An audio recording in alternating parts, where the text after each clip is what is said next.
And we are live. Welcome everybody to Lubbock Compact Live for Wednesday, May 12th. We have a lot to talk about. I am Adam Hernandez. I'm here with my co-host, Dr. Nick Bergfeld. I guess we could just go ahead and get right into it, Nick. Yeah. I guess you can kind of let people know what are we starting off with here.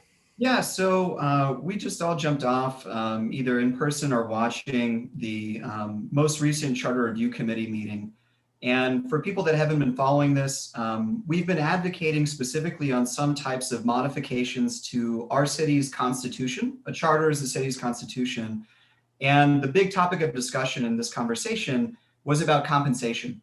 So our council currently effectively is uncompensated. They receive a minuscule amount of money for the effort that they do. And we've been advocating for a living wage modification to this to ensure that any Lubbock citizen has the opportunity to pursue this civic duty or the civic calling, regardless of their financial status or if they're wealthy. And this meeting certainly had, I think, a lot of the challenges and the difficulties that we see with this conversation, and just some of the talking points for those who are very unsympathetic to the idea that we're promoting with a living wage. And so, I mean, what were your initial feelings or thoughts as this was going on? My frustration has been growing as this process has played out. And so just a kind of a disclaimer to everybody. I'm pretty passionate about this, and the stakes are high on this, and so that's where the passion comes from. It's not to be mean spirited. It's not to try to down anybody, but this issue of the wage has been really frustrating to watch because we had two public hearings where we had a whole lot of people show up. Each one of those public hearings lasted almost 2 hours each.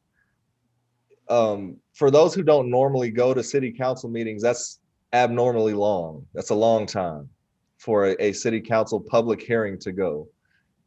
On a normal public hearing, just for a comparison, you may have one, maybe three people speaking for a few minutes apiece. So it might go for about 15 or 20 minutes.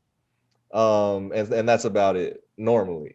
So when one goes for a couple of hours, there's a lot of people speaking. And the last time we saw that was with impact fees. And that was actually because the room filled up with developers to try to push back against our stance on impact fees, which was actually not a stance that we just derived. It was actually from recommendations from Plan Lubbock 2040, but that's a whole different conversation. So again, the room was packed, two public hearings. And just so that it's clear, Lubbock Compact has come onto the scene pretty strong. We came out in a strong way. We started engaging with a lot of community organizations, going to a lot of events, just trying to inform as many people as possible about things that are going on in the city that we know that they would find important, and then empowering them to have their voices heard or to be able to engage in those topics to influence it one way or another, because this is where we live and we get that right.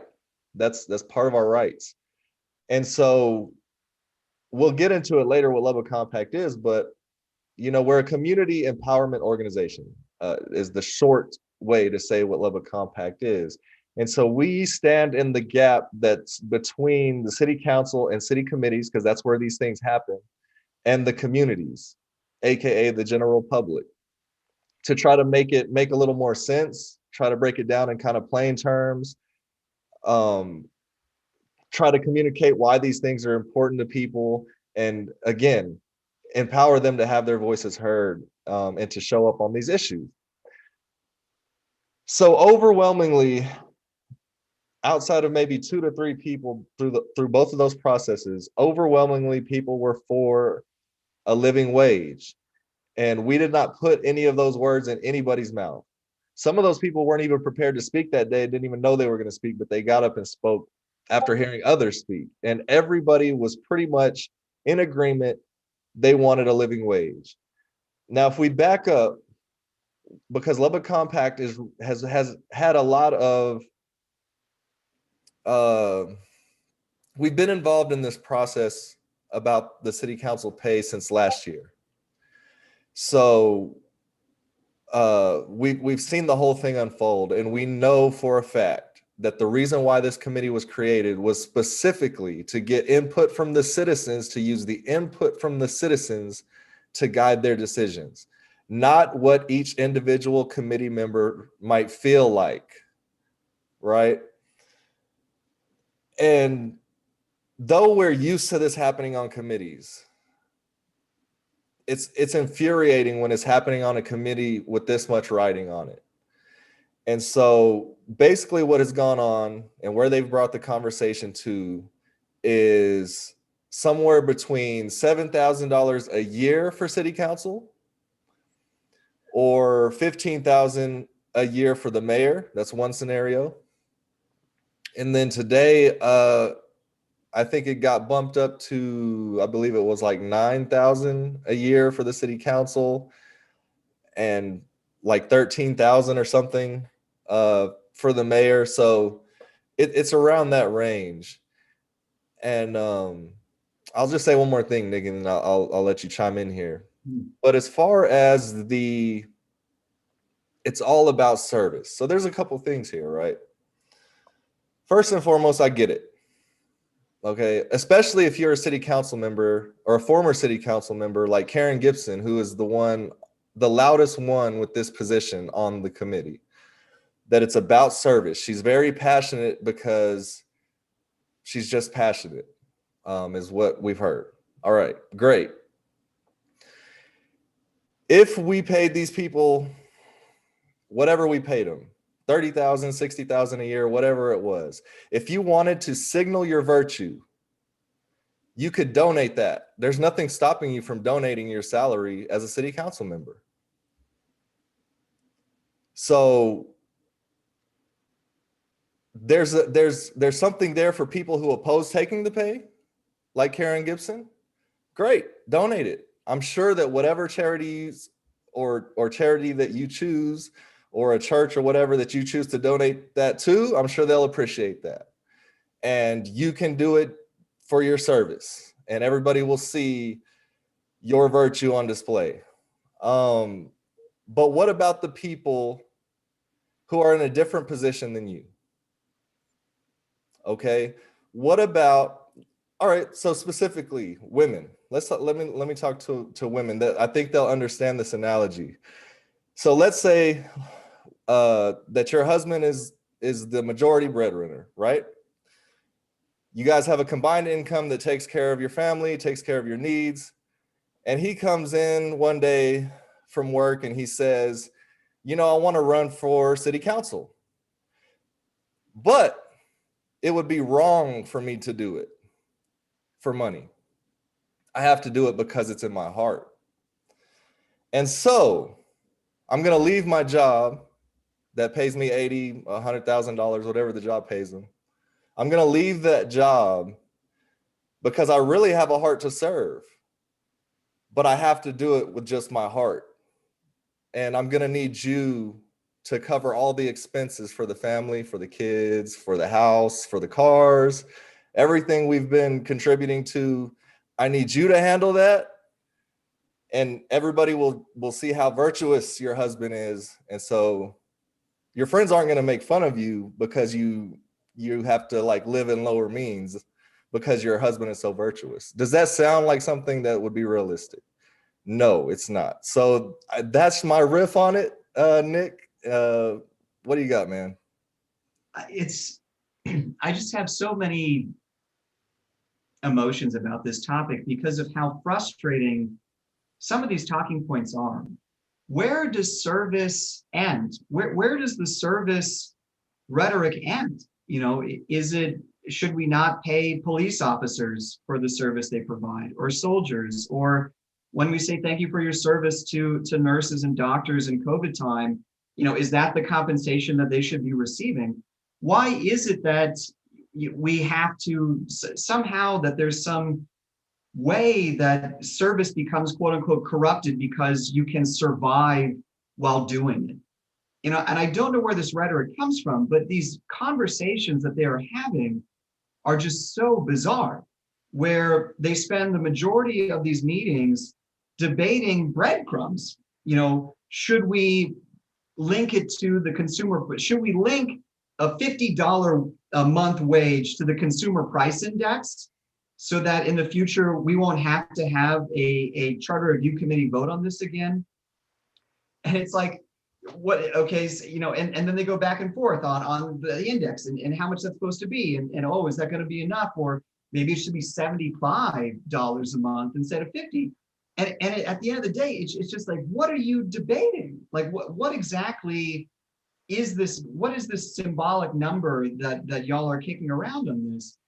And, for so many of them as well, this idea of the intent of the charter, they're all obsessed with the intent of the charter, a document that was written over 100 years ago by a group of individuals that is known, factually known, to have all been active members of the Ku Klux Klan. I don't care. I don't care what their intent was. They were all a bunch of racist dudes who essentially said, if they were concerned that, not having compensation would have allowed Black and brown people to be council members, they would have made a living wage in the original charter. They would have done everything that they possibly could have to have made sure that representation of the city of Lubbock and its city government was within their grasp and within their power. And so why does their intent matter? Why do I care about what they were thinking of? Or one of them even went so far as to say, I looked up what wages were 100 years ago to compare that to the compensation that the council would get. I don't care. I don't care. Why does that matter? Like, what are you trying to do? Do we have Lubbock constitutionalists? Like, is that the obsession here? That the charter of the city of Lubbock is like this sacred document, like the US Constitution, and we have to make sure that we all know what a bunch of racist dudes 100 years ago thought and considered? Like, what are the outcomes that come out of that process? And the fact that this is where we are as a conversation, and Adam, as you mentioned, for those that haven't seen these meetings, this group only had 2 public hearings. There was less than a week's worth of time when they announced the first one, actually days, a couple days worth of time when they announced the first one, and whenever they essentially expected the community to turn out. And the community did turn out. They turned out in numbers. We packed that room and they spoke in unison. There was not a single person in that room that spoke in opposition to these ideas.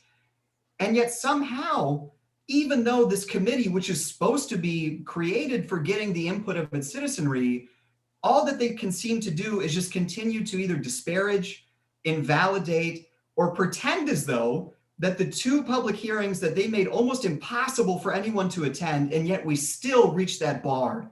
We still reached that bar. And even in that case, they say, no, we're not here to actually get citizen input and make recommendations based on that.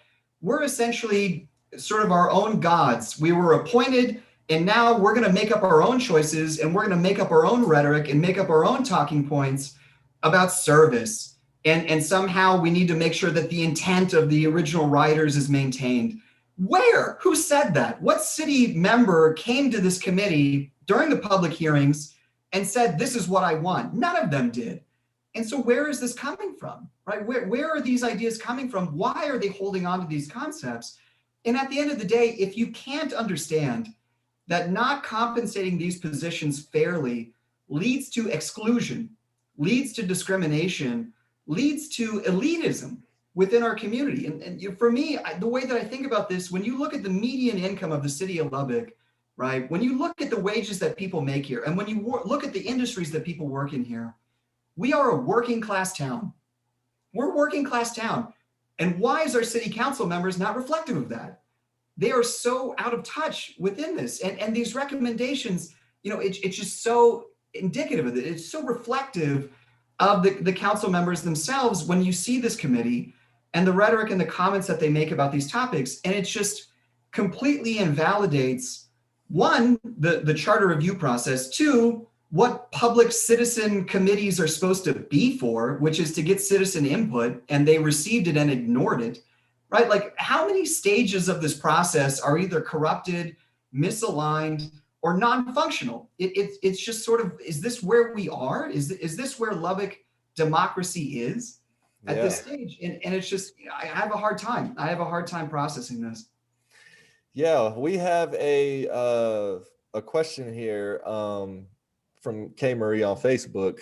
She says, "Can you guys also explain their concern about members becoming employees and why that would be a problem if it even is?" And that right there, K Marie, is the thing. You got it. If it even is, because it's really not.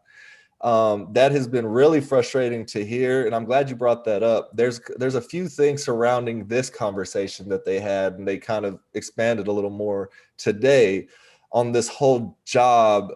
They're basically arguing.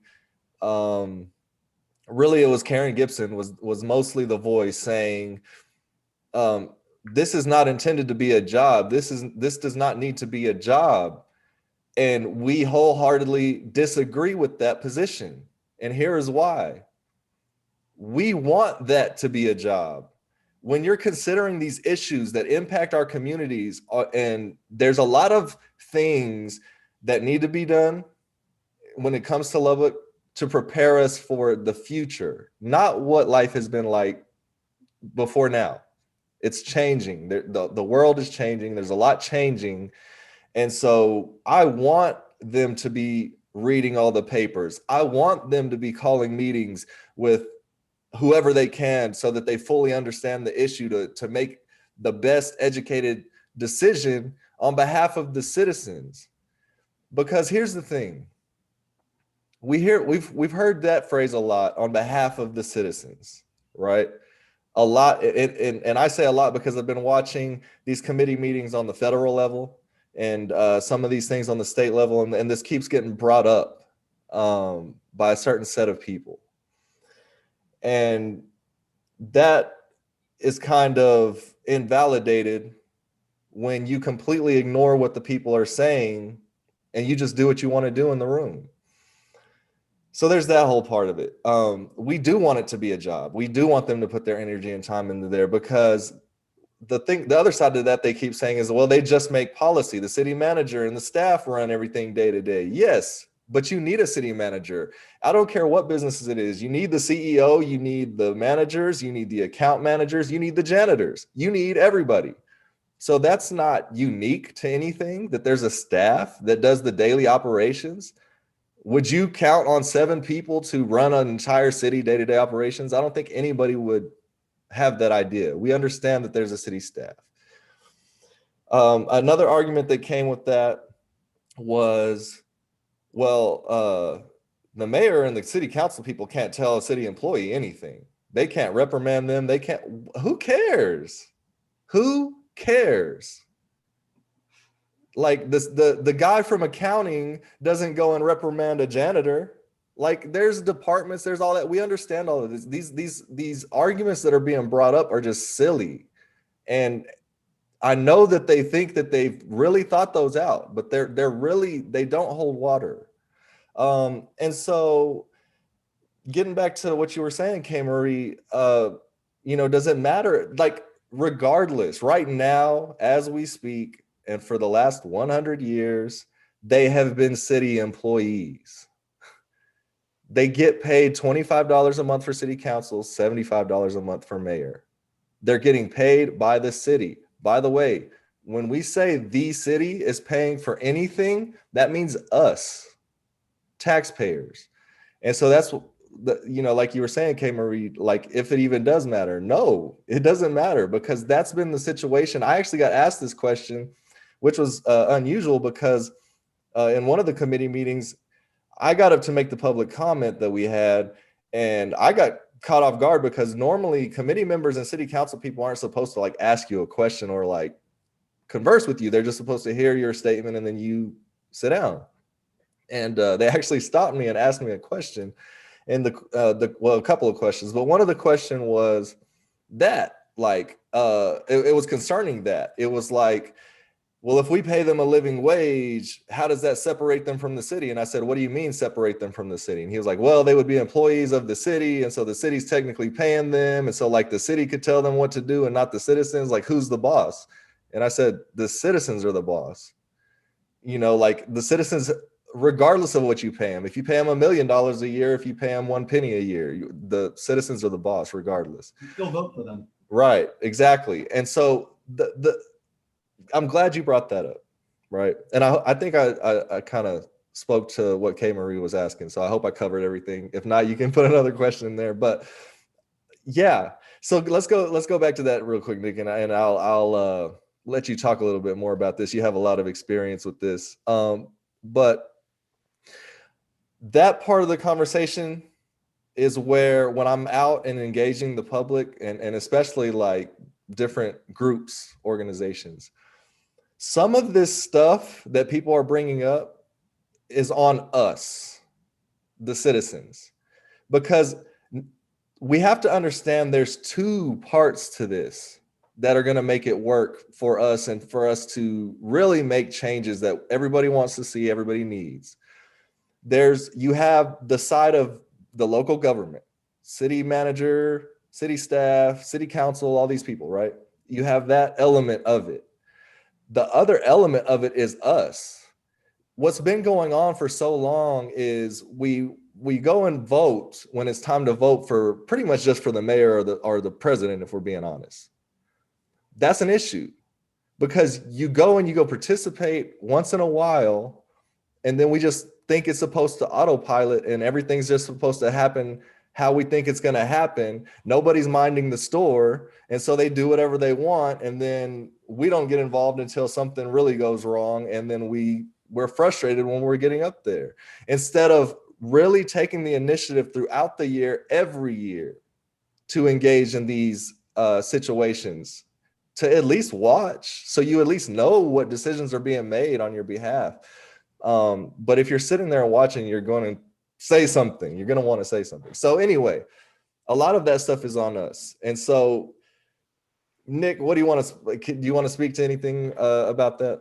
Yeah, it's just, when I think about where Lubbock's democracy is right now, and I see these meetings, and because, for us, we are so heavily involved in these conversations, and we attend committee meetings, and when we go through this process, there are times where we're essentially the ones that are informing council of what is happening in their own committee meetings, or things that get lost. And I just sort of think about this idea of course we want people to treat this like a job. I want my council members to be engaged at least 40 hours a week in these conversations. They are managing $867 million in expenditures, in dollars that they raised from me and from you and from every citizen in the city of Lubbock. And I want them to be focused on that. I want them to not be worried about, what time am I going to have to clock in tomorrow? Am I going to have enough time to read this complex information about impact fees? Am I going to have the opportunity to make sure that I'm informed enough to know that, this is the way that things need to be set? And what happens when they don't get informed? What happens when they don't engage? We end up with situations like impact fees, which are now essentially something like a $7 to $8 million citizen tax giveaway, right? Just essentially giveaways to the real estate community of Lubbock, because no one knew what the topic was about or was able to get informed about what it meant. And we had just encountered this over and over and over again. And to me, it's just, I don't know how we break through that to describe this in just sort of more explicit terms, that when you're thinking about how much compensation these individuals would receive, that it is less than a fraction of a percentage of the total expenditures that our city does. If you told me that I could spend 4% more money to have better stewardship over $867 million, would I take that deal? I absolutely would. If you told me that that was what it would take to make sure that a school teacher, to make sure that a plumber, to make sure that an electrician, to make sure that a daycare provider could one day be a city council person, are their voices not valid? Are their lived experiences in our community not worthwhile? Do they not understand what the stakes are, or could they not make those types of decisions?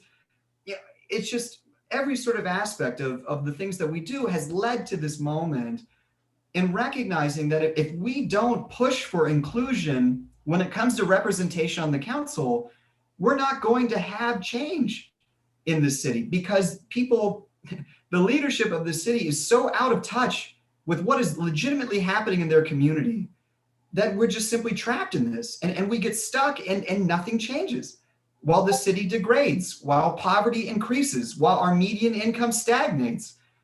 And at some stage in this, we have to find a way to break out of that, to find a way to be able to move forward. And when you hear these meetings and the rhetoric, where does it come from? It's a service. Oh, we don't want them to be employees. We need to make sure that the intent of the original writers of this racist charter are honored. What? Who is telling you that? Like, where are these concepts coming from? It's not the community. I can tell you that, because regardless of what your political leanings are, universally, this is something that the citizens of Lubbock believe in. It doesn't matter where you are in that political spectrum. People understand that it's time for representation in government to look like our city. And so it's just, where do we go from here? Where do we go from here? Yeah. I mean, all I really have to offer folks on this, and what I've been offering to folks, and it's not comfortable to hear, but we have to do it. We have to take the initiative and do these things. A big part of my story that a lot of people know now is that I was not registered to vote until last year.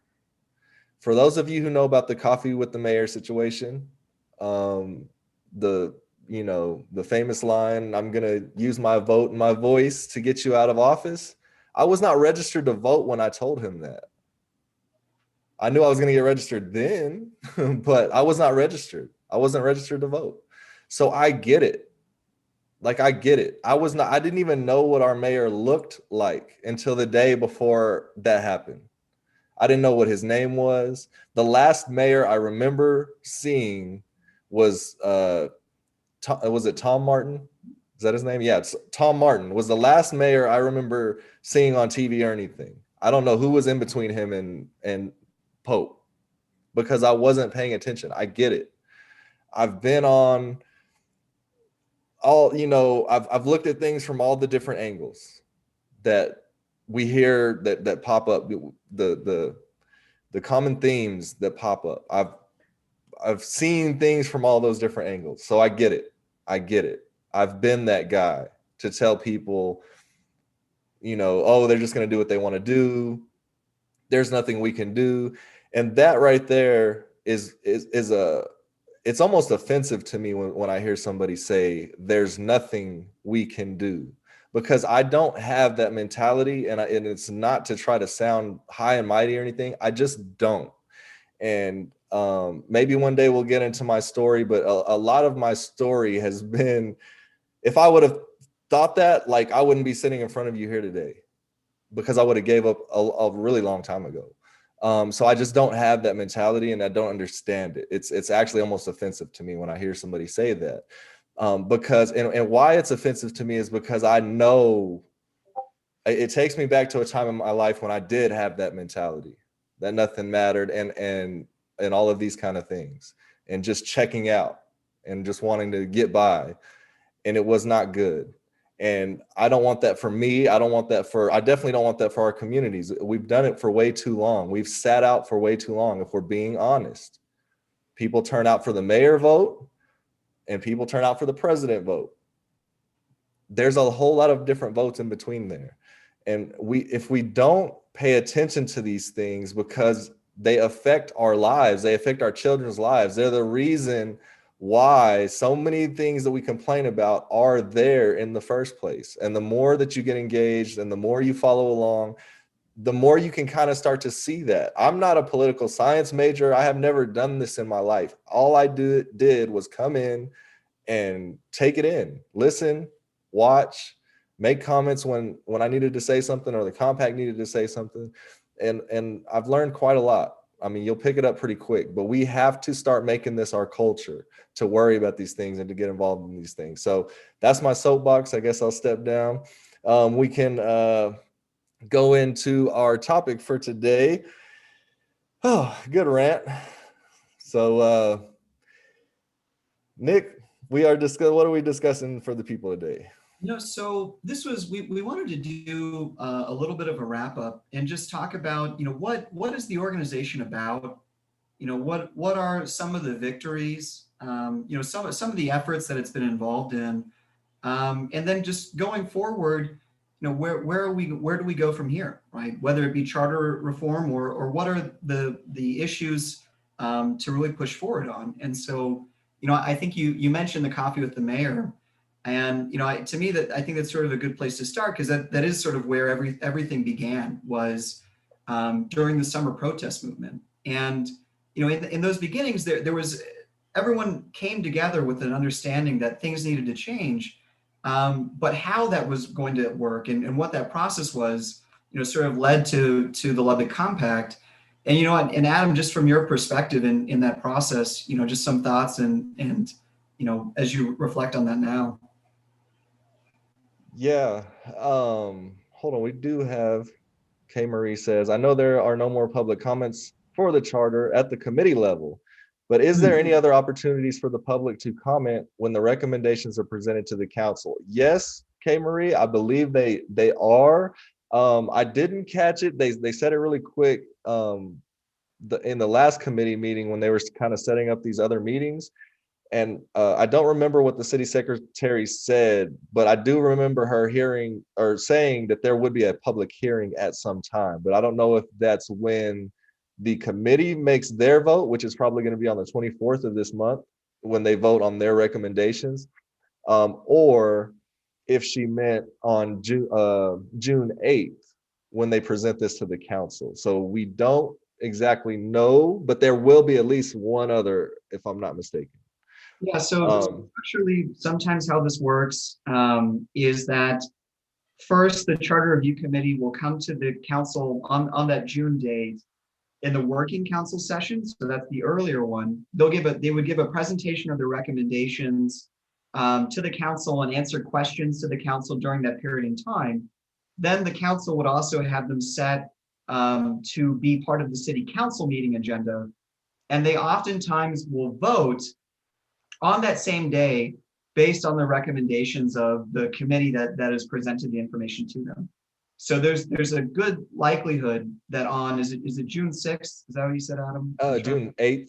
June 8th. So that on June 8th, whenever the committee goes to the city council to present their recommendations, it's likely going to be that date that public comments will be allowed on this topic, because the council will be voting on the recommendations on the agenda. Now, there are some pieces related to the charter and how you go through a charter election that might change this, but that is the expectation currently.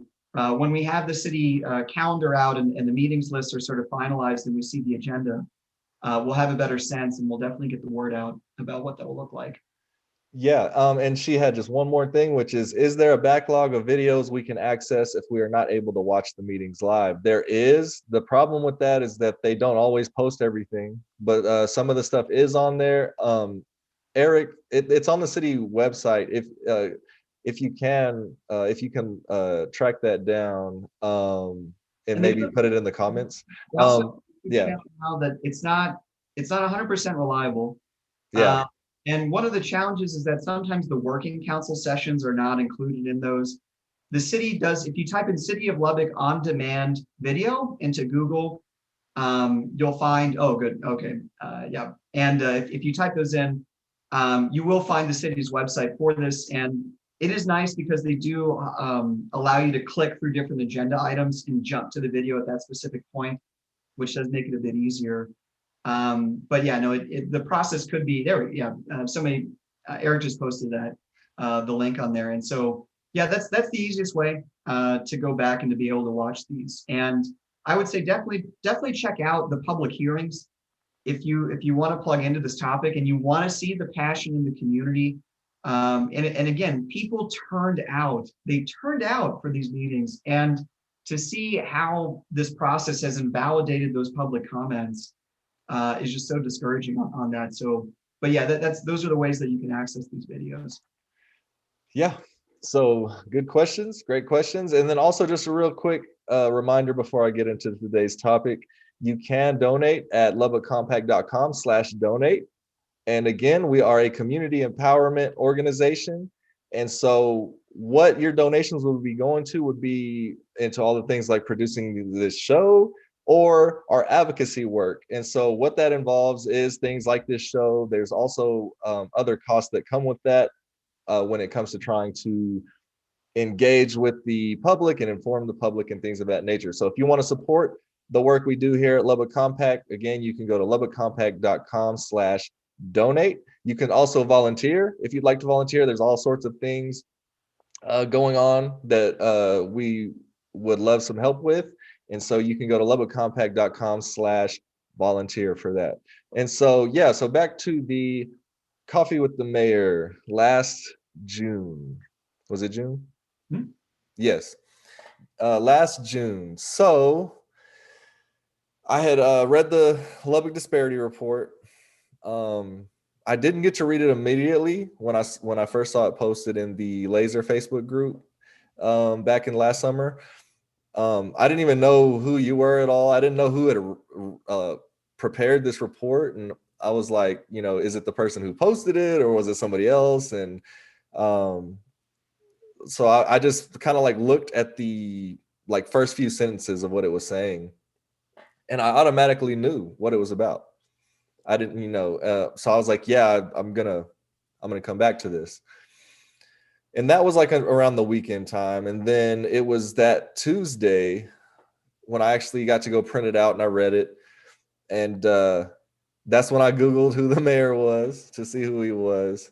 Because I had seen, I think maybe you all were posting the coffee with the mayor or something. I saw somebody was sharing it.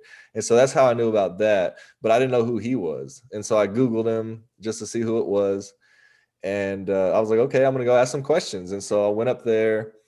It just really went left, and the gist of it, without going all into it, the video is out there. So it kind of went Lubbock viral. But the reason why it went left is because I honestly didn't expect for somebody to try to just brush this whole thing off because of the amount of data that was in the Lubbock Disparity Report. And for those out there who are listening who don't know what that's about, it's basically providing the data for a phenomenon that people who have lived here in Lubbock their entire life, especially people from East or North Lubbock inside the loop, what we've known for a really long time. And it's this phenomenon of the city kind of lurching to the southwest. And every time it sort of like lurches further southwest, it leaves this wake of decay in its path. And it's now lurched about 3 times since this whole kind of thing began. And so like if you even look, so for instance, if you know 19th and University, the bank that's there, I think it's a Bank of America now. It might be a Bank of America now. Yeah. That used to be some other bank. I don't remember the other bank. Anyway, it used to be some other bank. That used to be one of the nicest buildings in the nicest parts of town, period, whenever I was very young. It's conditioned, though it's still a nice building, don't get me wrong, no disrespect to anybody who likes the building or the owners of the building, but the area around it looks nicer now, but that was because there was a whole lot of different things that happened, and they kind of have revitalized that portion of the city to a degree. So, but for a long time, it was not looking so great. And then at around the same time, and then like maybe in some later years, like 50th Street, like the bank that's on 50th and University, which is like Plains Capital, I believe it is. That was like a really, really nice building. And all of 50th, like from that point, all west was very nice. All the nicest shops, all the biggest brands and all of this kind of stuff. And then of course you got out to the mall and everything was really nice. Also in West Lubbock, but mostly everything stopped like on the inside of the loop, like about where maybe Slide Road is. Like everything just kind of stopped, but they were just a lot of nice houses out in that area. Anything west of that was cotton fields, and so yeah. So now you look at it now, and you have what's out there. Costco is out there. You've got Main Event, all these big, huge things out there, and like there's a whole new city basically out there. Again, those of us who have lived in the city our whole lives, we've seen that happen over time, and it wasn't a secret. Everybody knew about this. So the disparity report had a lot of data that, I mean, it just lined up, and so you would need a whole lot of data to dispute that. And so it went left because the mayor was trying to like just brush it off, like, and he actually said, "Oh yeah, I know, Nick. I wish it was a little better researched." And it just, that mixed with how he treated our friend and colleague, Miss Natalie Ayers at the time, now Miss Natalie Miller. Yeah, it was just not a good situation for the mayor. And it's been called his worst performance of his career. He did not have any answers to any of the direct questions that people were asking him that were very serious questions. And he just didn't answer any of them at all. And so that's why I told him what I told him, is because I realized in the conversation, okay, this guy, he's standing in the gap for special interest groups. I mean, to just put it bluntly, whoever that is. So I just made a decision right then. I understood that my life was going to change at that point. And I had no clue. Again, I didn't pay attention to this stuff. I had no clue, but my background has enabled me to understand that I knew I could find the people and get involved and just fit in wherever I could fit in. So I did know that part. And so we quickly started making the compact. This was on a Wednesday when the Coffee with the Mayor happened. The compact was formed by that Friday, right, Nick?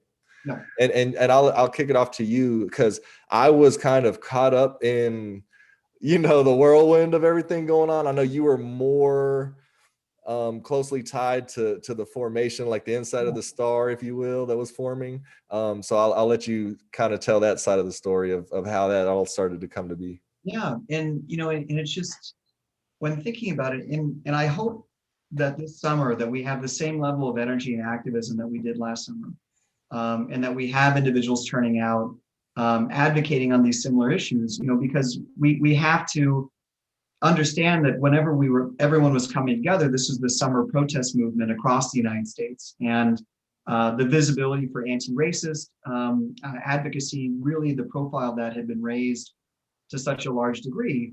And here locally in Lubbock, the Laser Group, the Lubbock Activists Striving to End Racism, really were the ones who brought all these things to light. And there was so much energy and an understanding that the ways that we had lived, the ways that we had structured our lives in our society, that there were things about it that created barriers to success, barriers to opportunity for individuals based upon the color of their skin. And everyone wanted to find a way to be able to engage in this and to make sure that we didn't lose sight of what the work was, but then also that we were able to make sure that it just simply wouldn't be a summer of protest. That would be the beginning, but it wouldn't be the end. That a group of people could come together and create an organization to make sure that these issues were not lost again, that these conversations weren't hidden under the rug again. And that to me really is sort of where that initial group came from, and the energy from that. And this desire to create an advocacy, a community empowerment organization that focuses at the local level, at what is happening in the day-to-day lives of our citizens, what is happening in City Hall, and how do the decisions that they make impact our everyday lives, which they do in profound ways. And to bring all these together, required an organization, required a structure for everyone to move forward in.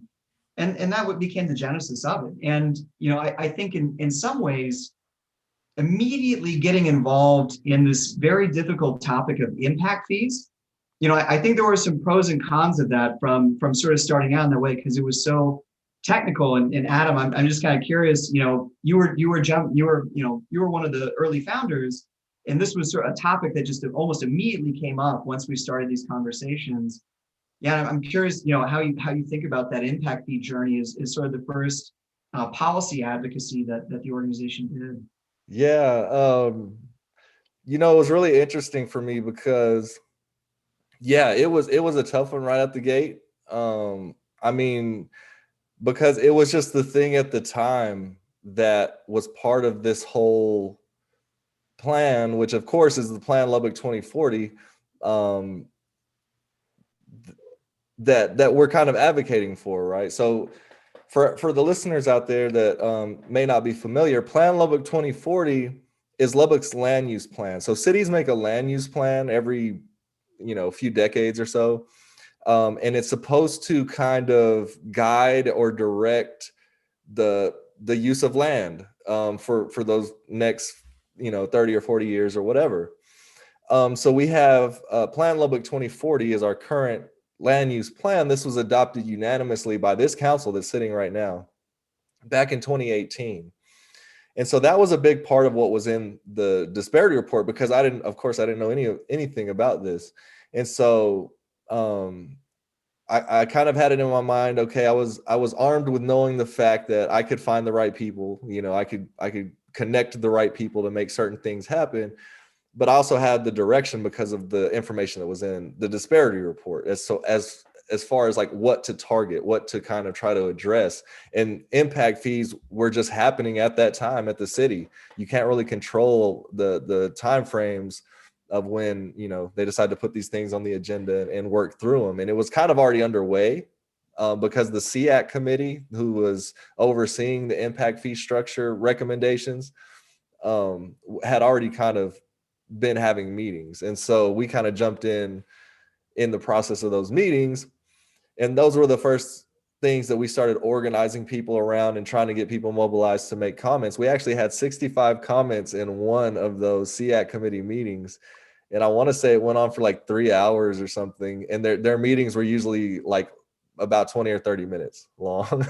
And so that was an experience. But I say it was interesting because I have had to do this a lot before, even in the business that I do. When you're trying to write copy for businesses, for ads, or for marketing, or for different purposes, it's often my job to take a whole lot of information and like kind of distill it down and make it into some plain language stuff that people can understand. And so I already had that background, and so I kind of knew that that's what was required. And it was just really, I was honestly just following where the people were going. There was a lot of people, having community events and things of this nature. And I was like, I've kind of had experience in that arena because being a musician in my earlier life, I'm still a musician, but being an active, like, performing musician, that's how we would grind, as we call it, or we would pass out flyers. We would, have our CDs with us and all these kind of things. And so that was already a habit of if I need to get information out quickly, or if I need to connect with a lot of different people, that's the best way to do it, is try to find things that are already going on where there's already going to be people. And of course, you try to look for something that's aligned with what you're doing. And so in this instance, since it was community empowerment that we were working on, we just went to a bunch of different events, and I just started connecting with everybody that I could, trying to learn as much as I could. But at the same time, I was educating people on what impact fees were, speaking to a lot of different groups, and just trying to get people organized around that. And so it was, that's going to be an experience. That's just going to be one of those experiences in my life that I will always cherish, that because the amount of just amazing people that I met in that, and how quickly back to back I was just meeting these amazing people, and actually being able to work next to people who've been doing this stuff for communities for decades, before I came along. And so it was just, it was a lot. I mean, it was just a lot for me to take in. I still haven't even, I've just now this year, a year later, started to kind of, some of this stuff has started to sink in. So yeah, it was a experience. Yeah, and for those, quickly and brief, impact fees, they allow a city to have developers pay for some of the cost of building roads to connect their neighborhoods to the city. Now, the back element of this, though, is that it's only an upfront payment. The cost of the roads themselves, we as citizens will always pay for in the future. And the cost of road repair and maintenance in Lubbock, as it is across the United States, is incredibly, incredibly high. And so if new neighborhoods are being built in the way that we typically build them in the city of Lubbock, the common estimation is that the houses will have to be at least worth $500,000 or more to be able to generate enough property taxes to pay for the road maintenance that they will require over their lifetime. We don't have a lot of those neighborhoods in Lubbock, and we're not building more of them either. And so when we keep building, what that means is we're running up our tab. And over time, it's something that we can't afford. And so, one of these impact fees is one way to help pay for that. And what we were advocating for by the city's projections would have raised about $19.6 million from a year to help pay their fair share of essentially connecting to our city and also adding burdens to us, financial burdens to us in the future. That was our recommendation for what it was that we were pursuing. Instead, the city's estimation for what they did instead has made it so that the city only brings in around $7 million for this program. So essentially every year, Lubbock citizens give $11 to $12 million in public handouts to the developer community to essentially build neighborhoods that are financially crushing us. So that was the issue, and why it became so important for us to speak out on this was to say there are better ways of developing. There are better ways, more inclusive ways that our city can grow. And so, from that, there was a lot of learnings that came from it and subsequent advocacy. The compact then had success on dirt streets, had success on neighborhood planning. Adam, if you want to talk a little bit about those.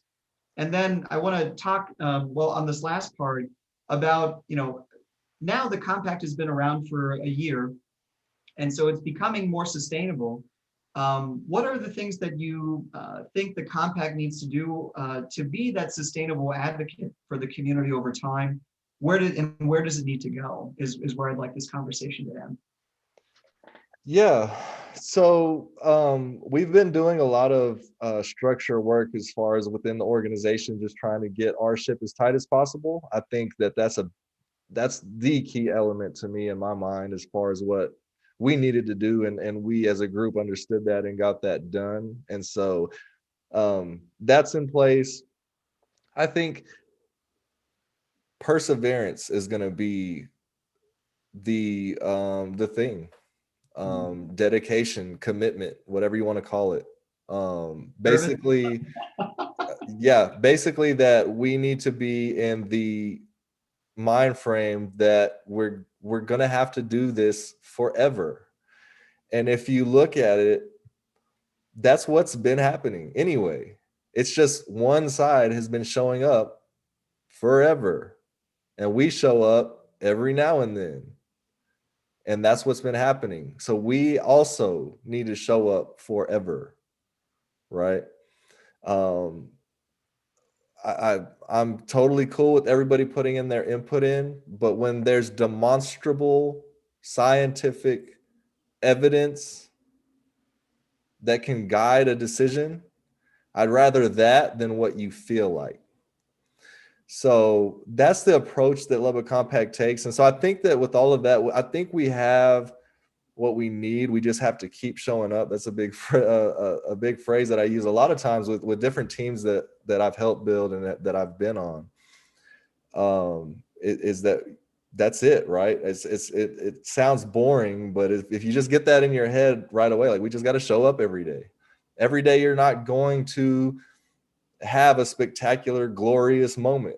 Sometimes it's those little things like you know, that nobody sees, right? But it's all necessary. And so, again, I think it's just all there. I think we just need to make sure that we're continuing to do it, and then make sure that we are finding more and more ways to get other people involved and to make that process as smooth as possible, or as easy to understand at least as possible.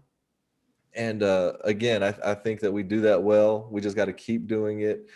We are trying to expand the team, so I think that would probably be the biggest thing right now. I guess in a practical, like right now, what could we do since is just expand the team a little bit, get some more hands on deck. Yeah, that makes sense to me. And when you think about this, so we're almost halfway through this current year, and so charter reform is a topic. The Unified Development Code is another topic that we're plugged in on. But then other topics as well. So you gave a public comment, for example, about the need for a gateway park. And not just a gateway park for one community, but actually that we should have two gateway parks, which are in Plan Lubbock 2040, the need for these things. And I wonder, how do we make sure that this conversation, or that this advocacy doesn't look like, or doesn't become an us versus them, right? Where it's all about one part of the city versus the other. Yeah. I think, us, or me even putting that in a public comment, I think shows that we're willing to do that. We're willing to, include, I don't even want to say the other side. I don't look at it as sides. I look at it as there's certain people who live in certain communities who have their experience. And they often, if we're being honest, do not step outside of their general experience. And a lot of these types of individuals are the ones who end up on the city council, right? Unfortunately. And it's not, they may not necessarily be bad or evil or whatever, but,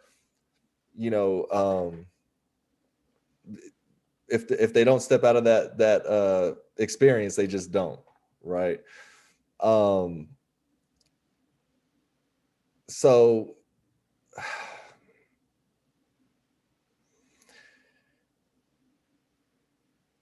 I lost my train of thought.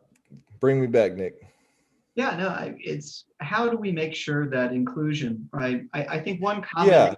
Sorry. Comment So sorry about that. Yeah. I got kind of sidetracked with the. Yeah, but how is, we often hear, how is this not an organization that's just about North Lubbock or just about East Lubbock? Right. Yeah. So, as I said, a lot of these types of individuals with this kind of perspective sit on the councils a lot. And so that's actually like what's been happening. That's like the default here in Lubbock, but it's been happening for certain areas, right? So we've seen a lot happen in South and West Lubbock, and no shot to anybody that lives in South or Southwest Lubbock. We have a lot of people that help out the compact and are in full support of the compact. And we have a lot of appreciation for people all over the city. And so, for instance, in the public comment, I was talking about McAllister Park. Right. That's far West Lubbock. And just being quite honest, me in my personal life, I will probably very rarely, if at all, step foot on that park. But I think that it's a great idea. Right. It's about community needs. Right. It's about the community needs. It follows Plan Lubbock 2040, which we are like the loudest advocate for in the city, right? You and I know the Plan Lubbock 2040 more than the council members or more than the committee members, and they'll tell you this. But again, the reason why we keep harping on Plan Lubbock 2040 is because these are good ideas. Like the whole process that went into putting together Plan Lubbock 2040 came out with this set of good ideas. And so it's just a good idea. I don't care where it is. And we do understand that in that area, that would be great there for a whole lot of different reasons, right? But also likewise, there's one on the other side of town. So that's far West Lubbock. Well, on East Lubbock, there's a East Lubbock Gateway Park project that has been taken up by the Roots Historical Arts Council. And that's also one of those projects. It's the same exact thing as what a McAllister Park would be, though of course it's much smaller. It's a smaller area of land, but it's essentially the same thing. It's a gateway park, and again, that's a recommendation from Plan Lubbock 2040 to.